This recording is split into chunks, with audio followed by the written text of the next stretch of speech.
Bismillahirrahmanirrahim. Alhamdulillah. Wassalatu wassalamu ala Rasulillah Nabiyina Muhammad ibn Abdullah wa ala alihi wa ashabihi wa man ihtada bihadihi wastanna bisunnatihi ila yaumiddin, amma ba'd. Qala al-musannif al-'alamah al-syaikh Sa'id Hawa rahimahullah, nafa'ana Allah bi 'ulumihi fid dharain amin.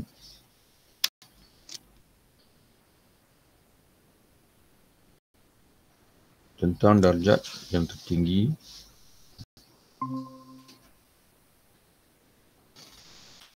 Ja'far bin Muhammad As-Sadiq radhiyallahu anhu berkata, demi Allah, Allah telah menampakkan diri kepada makhluknya di dalam kalamnya, tetapi mereka tidak melihatnya. Jadi Allah Subhanahu Wa Taala dalam kalam Allah, yakni Al-Quran Karim, bagi setiap ayatnya Allah Subhanahu Wa Taala telah seolah-olah menjelaskan tentang hakikat dirinya, sifatnya, nama-nama dan sebagainya, dan juga af'alnya, perbuatan atau kejadian-kejadiannya. Namun demikian mereka yang manusia tidak melihatnya, termasuk orang-orang yang baca Al-Quran, kerana dia hanya membaca lafaz, tetapi dia tidak taraqi, dia tidak berusaha untuk mendaki, melebihi, untuk sampai kepada melebihi daripada lafaz, iaitu dengan melihat kepada al-mutakallim.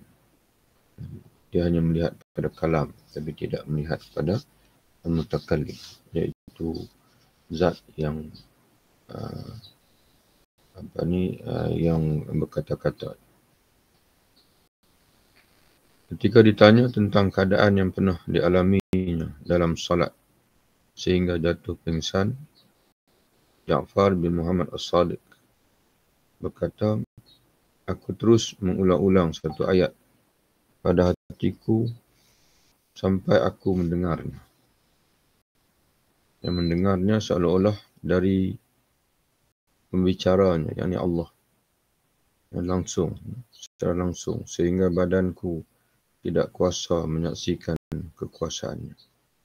Jadi itu yang menyebabkan dia jatuh pingsan. Dalam derajat seperti ini, kelazatan munajat semakin meningkat. Jadi itu dimaksud dengan taraqi. Dimaksudkan dengan taraqi. Jadi bila kita dapat membawa diri kita meningkat sehingga ke tahap bukan sekadar memerhati kalam, tapi juga memerhati mutakallim, iaitu Allah SWT itu sendiri, dan mengenal Allah itu sendiri. Sebab itu Imam Malik bin Dinar, dia menyebutkan ramai di kalangan manusia yang pernah hidup di atas muka dunia ini, tapi mereka tidak pernah merasai kelazatan yang paling hebat di dunia ini. Yang ramai mereka yang mati, ramai manusia yang berpisah dengan dunia tanpa pernah merasai kelazatan yang paling hebat di dunia ini. Bila ditanya kepada dia, kelazatan apa itu, wahai Malik bin Dinar, dia menjawab, ma'rifatullah, kelazatan mengenal Allah Subhanahu Wa Taala. Jadi jambatan untuk kita mengenal Allah Subhanahu Wa Taala ini, itulah Al-Quran Karim. Al-Quran Karim. Tapi dengan syarat, kata Imam Ghazali sebagaimana dinakalkan oleh pengarang kitab kita ini, dengan syarat kita tidak hanya merenung kalam, tapi juga kita berusaha untuk merenung al-mutakallim, merenung, melihat zat yang menyampaikan kalam, iaitu Allah Subhanahu wa Ta'ala.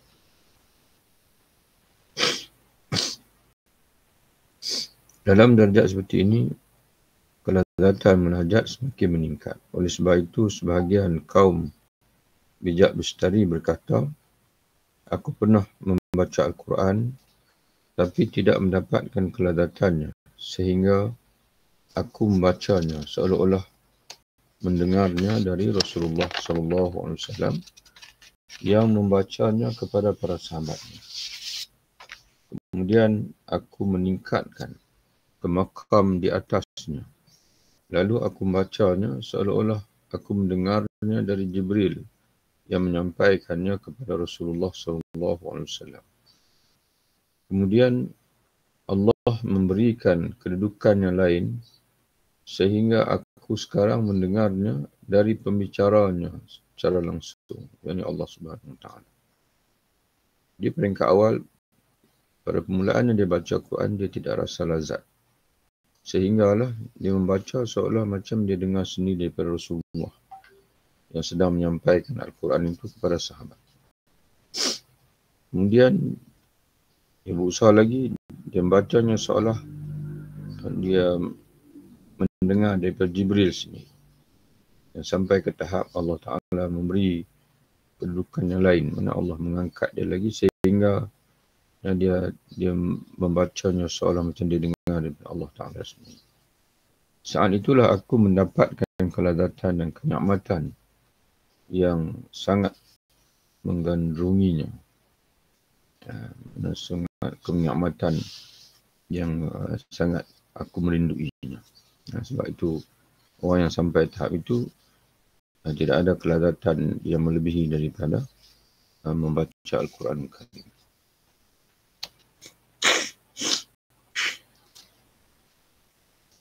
Utsman dan Huzaifah berkata, jika hati bersih, nescaya tidak akan pernah merasa kenyang dari membaca Al-Quran. Dalam bahasa Arabnya dia menyebutkan law tahurat al-qulub lam tashba' min qira'atil Quran.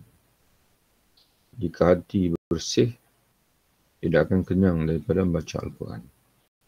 Jadi dia sentiasa dahaga akan membaca Al-Quran.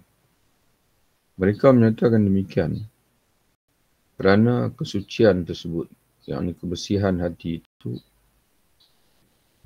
kerana dengan kesucian tersebut, yang dengan sucinya atau bersihnya hati itu, hati akan meningkat kepada menyaksikan mutakallim di dalam kalam yang dibacanya. Jadi hati yang bersih ini dia tidak hanya melihat kepada kalam, tapi dia melihat kepada mutakallim, yakni kepada Allah yang menyampaikan kalam itu. Oleh sebab itu, Thabit Al-Bunani, Thabit bin Aslam Al-Bunani, seorang ulama tabi'in yang belajar, yang bersahabat dengan sahabat Nabi, itu Anas bin Malik selama 40 tahun. Jadi Thabit Al-Bunani, dia berkata, aku berjuang menghayati Al-Quran selama 20 tahun dan aku merasakan kenikmatannya selama 20 tahun.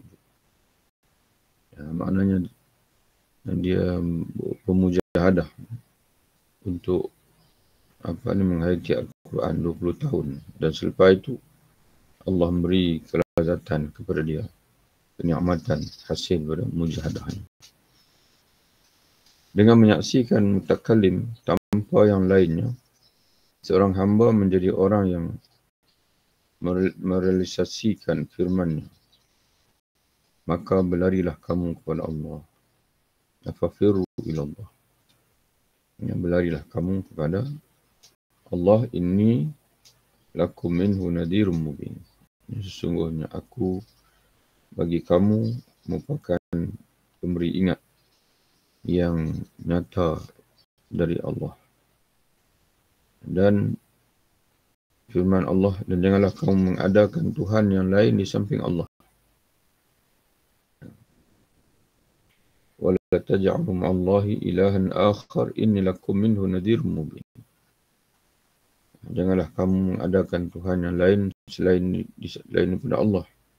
Setiap hal yang dipandang oleh seorang hamba selain dari Allah, maka pandangannya terhadap sesuatu itu mengandungi kemusyrikan yang tersembunyi, syirku al-khafi.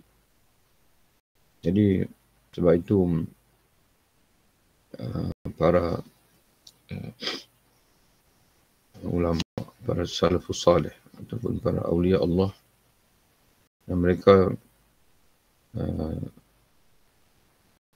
berada di tahap berusaha untuk mengosongkan hati-hati daripada selain daripada Allah Subhanahu wa taala.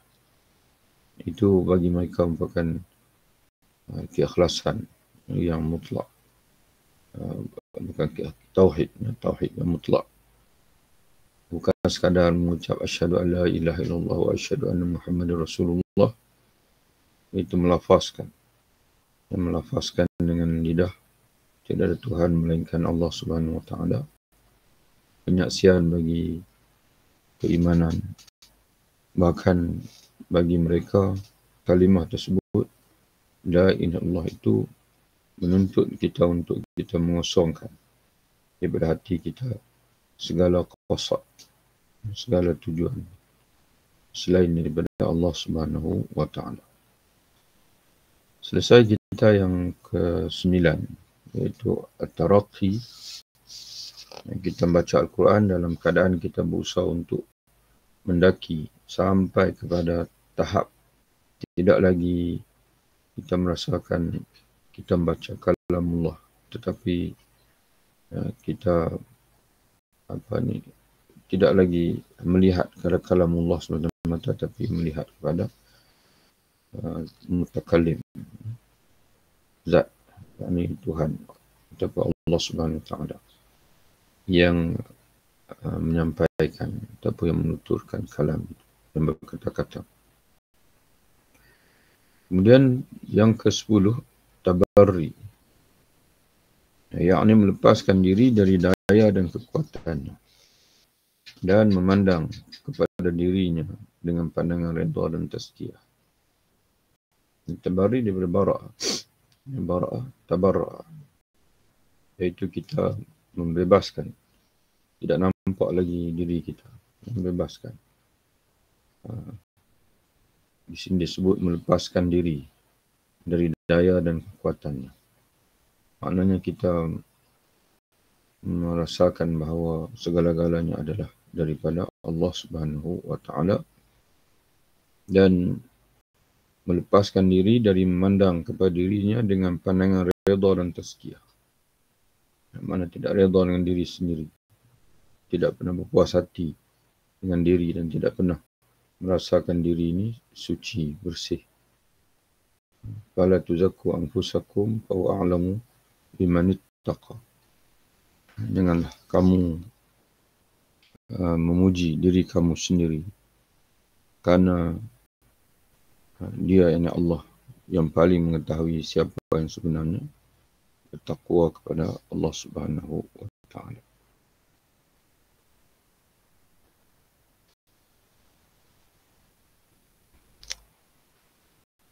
Dalam surah An-Najm ayat 32, fala tuzakku anfusakum wa a'lamu biman ittaqa. Janganlah kamu menyatakan diri kamu suci. Menyucikan diri lain, tazkiyah. Tazkiyatun nafs, menyucikan diri, membersihkan diri. Itu terpuji. Tapi tazkiyatun nafs dengan makna menyucikan diri, iaitu merasakan diri suci. Itu yang dilarang oleh Allah. Karena kata Allah, kamu sebut dengan mulut diri kamu suci, tapi Allah lebih tahu apakah kamu sebenarnya bertakwa ataupun tidak. Surah An-Najm ayat 32.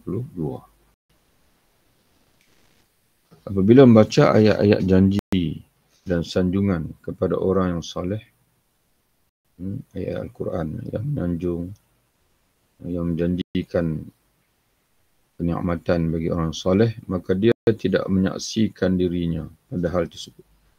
Maka dia tidak akan merasakan dia itu sudah masuk dalam orang soleh ataupun orang yang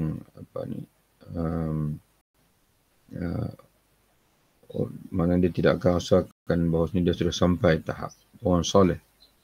Sebaliknya, dia menyaksikan bahawa orang-orang yang yakin dan siddiqin berada di dalamnya, kemudian dia merindukan untuk disusulkan Allah kepada mereka.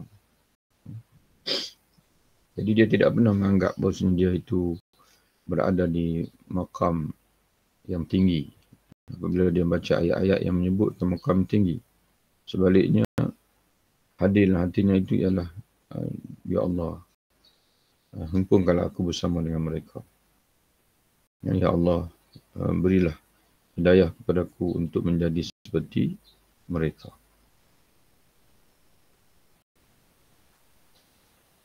Apabila membaca ayat-ayat kecaman dan celaan kepada orang-orang yang bermaksiat dan orang yang lalai, dia menyaksikan dirinya berada di sana dan merasakan bahawa dirinya lah yang dimaksudkan oleh ayat tersebut kerana takut dan cemas.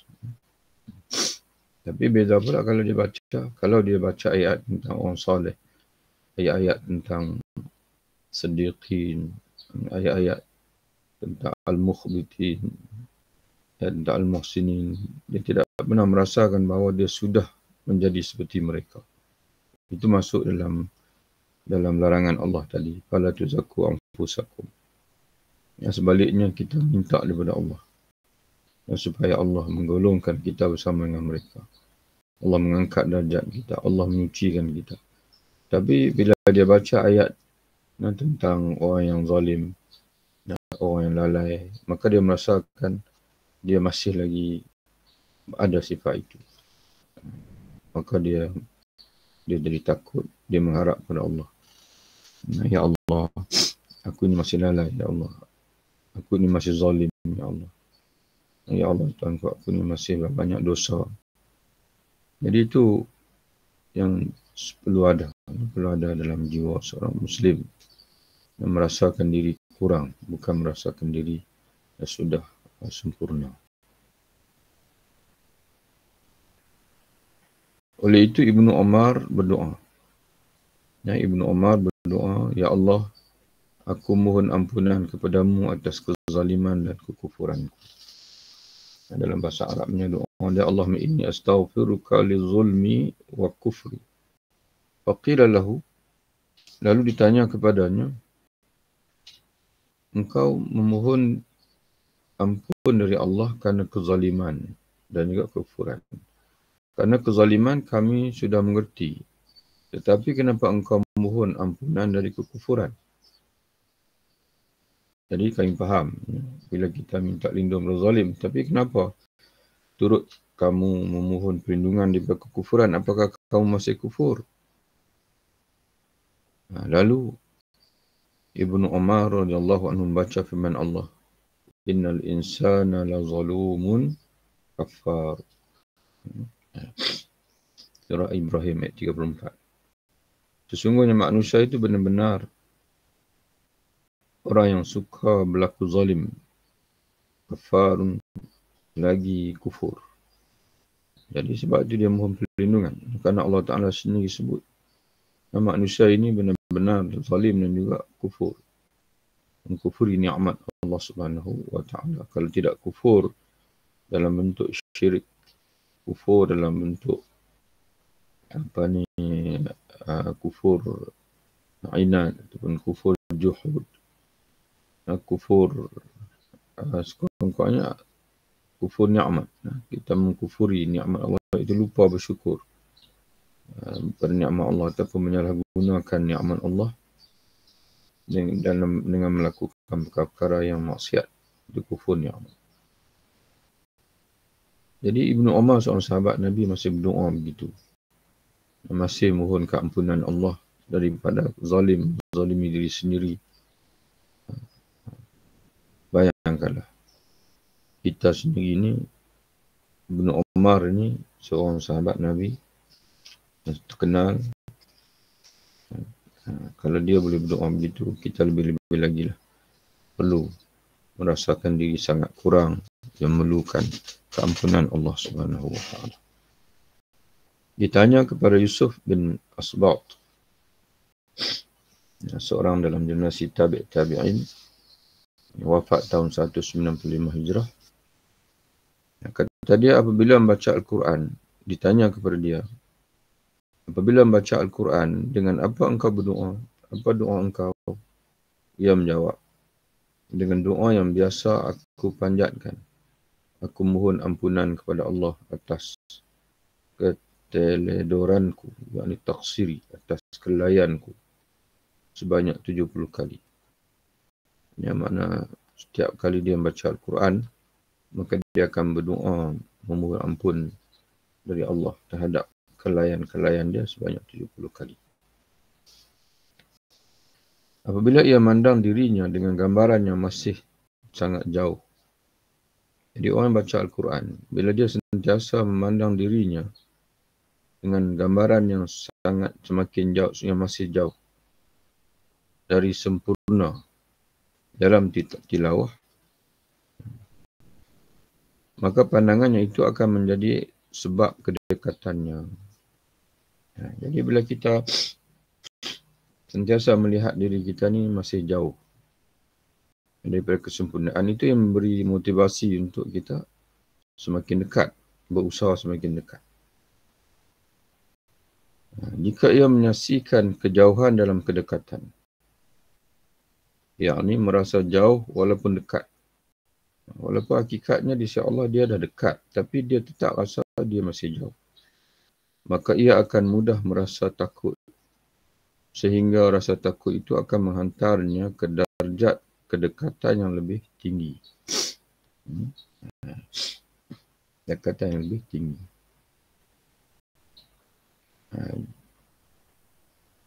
Jadi bila kita rasa diri kita kurang, masih jauh, maka itu kita akan mudah merasa bimbang, merasa takut.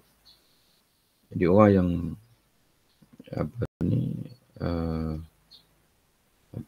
yang ada perasaan takut ini, perasaan itu akan membawa dia, akan menghantar dia ke darjat kedekatan yang lebih tinggi.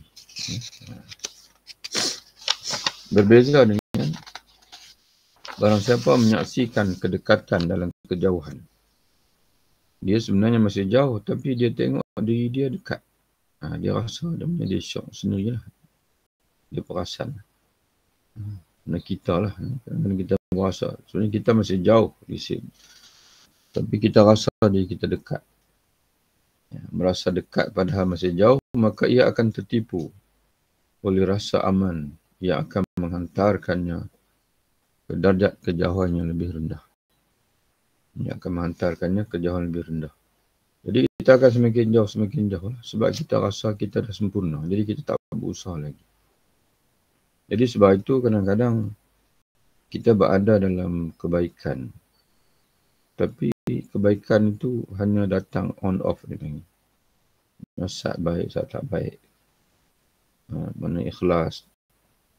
Ada ketika ikhlas, ada ketika tidak ikhlas. Jadi sebab itu para ahli sufi, mereka menyebutkan istilah al-ahwal wal maqamat. Sampai satu tahap maknanya benda itu sudah menjadi, kita sudah berada di maqam, suatu maqam itu secara tetap. Yang bukan lagi turun naik. Jika ia memandang, barang siapa menyaksikan, jika ia memandang dirinya dengan pandangan redha, kerana berpuas hati dengan diri sendiri, maka ia terhalang oleh dirinya. Dirinya sendiri itu menghalang dia daripada meningkat ke makam yang berikutnya. Dia ada makam mahabbah, makam ridha, ridha kepada Allah, bukan ridha kepada diri sendirilah. Maka al-khawf, makam al-raja. Jadi mana makam-makam yang perlu kita daki satu demi satu dalam tingkatan perjalanan kita menuju Allah Subhanahu Wa Taala. Jadi makam-makam ini kita akan nampak satu demi satu, asalkan kita tidak memandang, tidak pernah puas hati dengan diri sendiri. Tidak pernah memandang bahawasanya kita sudah mencapai martabat. Biarlah Allah yang biar kita sentiasa dilimpahi rahmat dan keampunan daripada Allah. Itu yang sebaik-baiknya. Jika dalam bacaannya sudah tidak memandang dirinya, mana dalam bacaannya Al-Quran, ketika dia baca Al-Quran, dia tidak lagi memandang dirinya dan tidak menyaksikan kecuali Allah, maka akan dibukakan kepadanya rahsia berbagai kegaiban. Diterjemah rahsia berbagai kegaiban. Tengoklah bahasa Arab ni. Walam yushahid illa Allah fi qiraatihi kushifa lahu sirru al-malakut. Akan dibuka baginya rahsia alam malaikat. Rahsia alam malaikat. Jadi sehingga kan seolah macam dia dapat melihat, dipanggil syurga, dapat melihat Sidratul Muntaha, dan dapat melihat bagaimana dipanggil Allah memerintahkan malaikat-malaikat itu mengatur urusan dunia termasuk urusan diri dia sendiri. Kita ingatkan dalam kitab yang lain. Sebelum ni kita pernah baca kitab kitab Kimia As-Sa'adah Imam Ghazali, ramuan kebahagiaan. Jadi kalau hati itu bersih, maka seolah-olah kita ini sedang berdiri di hadapan Lauhul Mahfuz. Apa yang tertulis dalam Lauhul Mahfuz itu terpantul ke dalam hati kita. Kerana apa yang ditulis dalam Lauhul Mahfuz itu namanya pun Al-Mahfuz. Lauh ini dipanggil papan yang tercatat. Di situ segala takdir Allah. Al-Mahfuz yang terpelihara. La yamassu ilal mutahharun, yang tak dapat disentuh oleh malaikat-malaikat yang suci. Jadi mana apa yang tersirat dan tertulis, tersurat di Lauhul Mahfuz itu segala-galanya adalah hakikat benar. Jadi kalau hati kita bersih, suci, maka kata Imam Ghazali, seolah macam hati kita ni sedang berhadapan dengan Lauhul Mahfuz dan akan mantulkan ke dalam hati kita apa yang tersurat di Lauhul Mahfuz itu. Jadi begitulah juga di sini, kalau orang itu, kata Imam Ghazali, dia baca Quran, dia hanya melihat Allah, tidak melihat dirinya, maka kushifa lahu sirrul malakut. Akan terdedah untuknya rahsia. Bukan lagi alam duniawi ini, tapi alam mulk. Alam mulk istilah digunakan. Alam mulk, alam malakut. Alam mulk merujuk pada alam di bawah langit yang pertama.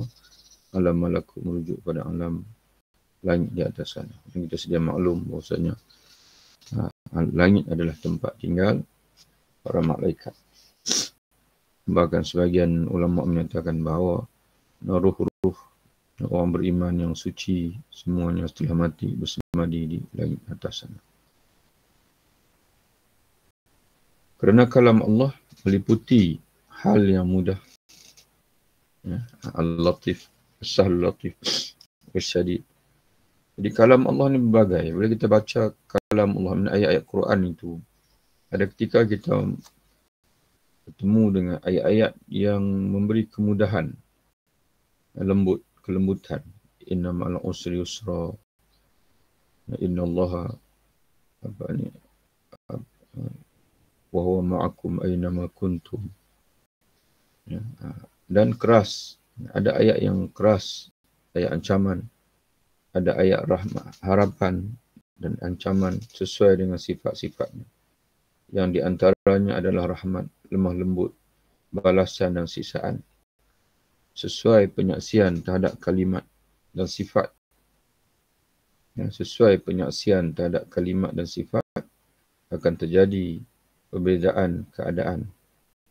Dan sesuai dengan setiap keadaannya, sebatas itu pula kesiapannya untuk menyingkap hal yang sesuai dengan keadaan itu atau yang mendekatinya. Jadi kata dalam bahasa Arabnya disebut bihasbi musyahadatil kalimat was sifat. Jadi bergantung kepada sejauh mana kita menyaksikan kalimat-kalimat yang mempunyai pelbagai tadi ini. Ada yang mengandungi kalimat yang mengandungi kelembutan, ada yang ketegasan, ada yang dipanggil bisyarah, ada yang berupa ancaman dan sebagainya. Jadi sesuai dengan penyaksian pada kalimat-kalimat dan sifat-sifat itu yang berbeza-beza itu, yataqallabu fi ikhtilafil halat. Kita pun akan berpindah-pindah dalam pelbagai situasi dia. Ikhtilafil halat. Wa bihasbi kulli halatin minha. Dan bergantung dengan setiap situasi itu. Yang minha daripada banyak situasi-situasi yang kita akan hadapi, yang kita akan rasai setiap kali kita baca ayat Quran itu. Yasta'iddu lil mukasyafah.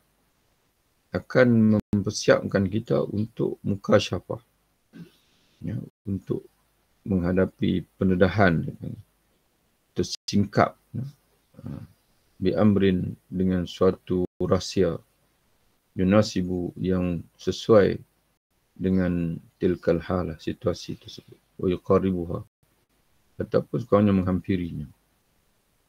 Jadi wallahu a'lam, mungkin kita boleh buat kesimpulan beginilah. Setiap ayat itu ada rahsia yang tersendiri.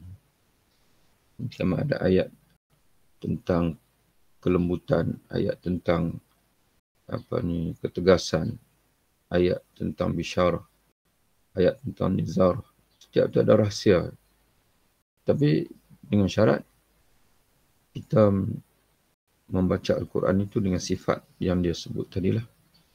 Yang tidak pernah berpuas hati, sebaliknya mengharap kurniaan Allah, sentiasa berdoa supaya Allah membuka rahsia-rahsia itu kepada kita. Idh yastahilu an takuna halul mustami' wahidatan wal masmu'u mukhtalifan. Mustahil, kata dia.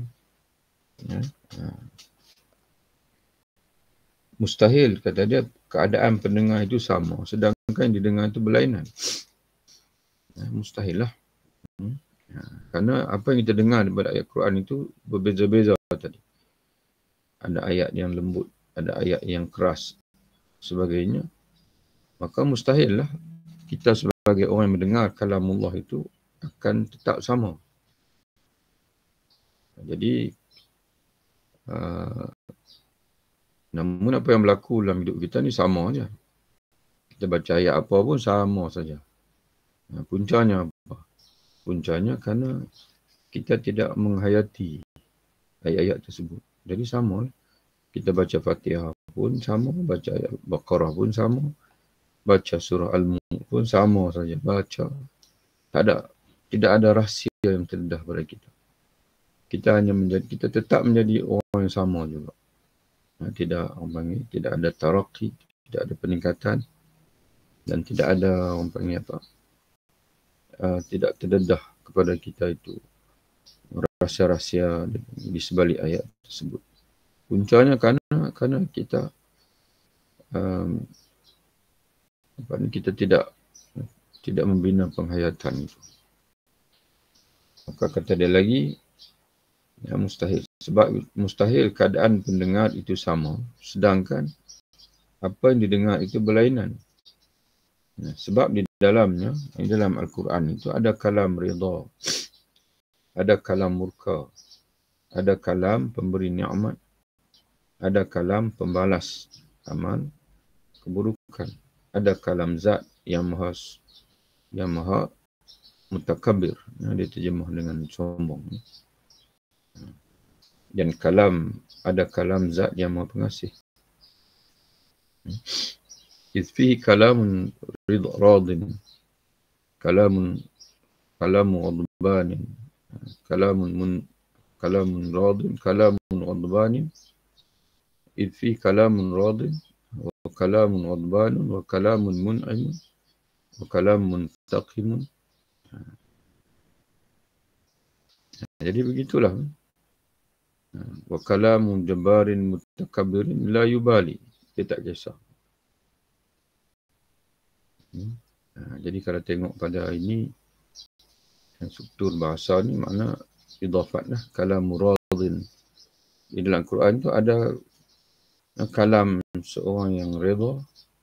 Mana ada ketikanya Allah Ta'ala bertutur dengan kita dengan keredaan. Iaitu contohnya bila kita baca ayat-ayat Allah Ta'ala menceritakan tentang ahli syurga.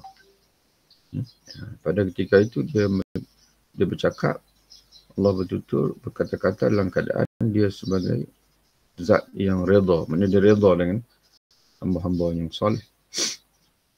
Wa kalamu ghadbanin. Ghadban makna orang yang murka. Seperti Allah Ta'ala berkata-kata kepada kita dengan ayat tentang ahli neraka yang dia seksa. Wa kalamun mun'im. Kalam seorang yang beri nikmat. Wa kalam muntaqim. Allah apa ni?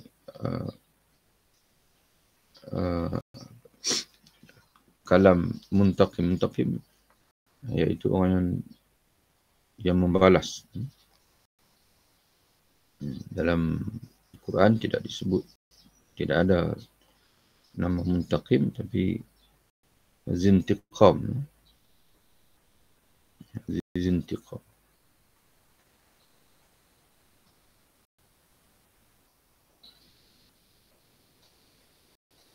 Contoh dalam surah Al-Imran ayat 4, wallahu azizun zuntiqam. Wallahu azizun zuntiqam. Dan Allah itu maha perkasa, zuntiqam, lagi maha membalas. Intiqam. Sebenarnya intiqam itu adalah dendam. Mana dia membalas hamba-hambanya yang kufur. Wa kalamun jabbarin mutakabbirin la yubali. Dan kalam seorang yang jabbarin, di sini dia terjemah dengan maha sombong. Mutakabbirin. Jabbarin makna yang pemaksa, yang apa? Yang dia boleh maksa orang lain, orang lain tak boleh paksa dia. Mutakabbirin, yang maha tinggi dalam kemuliaan, keagungan. La yubali, yang tak kisah kalau dia nak siksa kita. Wa'ayazbillah, dia tak kisah, dia boleh siksa. Tidak ada siapa yang boleh balas. Wa kalamun hannanin, wa kalamu hannanin muta'atifin la yahma. Kalam seorang zat yang maha hanan, muta'atif, mana yang maha lembut, yang maha sentiasa muta'atif, berbelah ihsan, mengasihani. La yahma, tidak pernah mengabaikan makhluk yang dicintainya. Hamba-hamba yang dia kasih. Hamba-hamba yang taat, dia tidak pernah abaikan. Demikianlah tuan-tuan sekalian. Alhamdulillah selesai kita daripada fasal yang kelima. Sarana tazkiyah yang kelima itu tilawatul Al-Quran selesai. InsyaAllah selepas ini masuk sarana tarbiyah yang ke wasilah tarbiyah yang ke-6 iaitu zikrullah. Allahu a'lam bishawab. Assalamualaikum warahmatullahi wabarakatuh. Waalaikumsalam warahmatullahi wabarakatuh. InsyaAllah. Sama-sama. InsyaAllah. Jumpa lagi. InsyaAllah.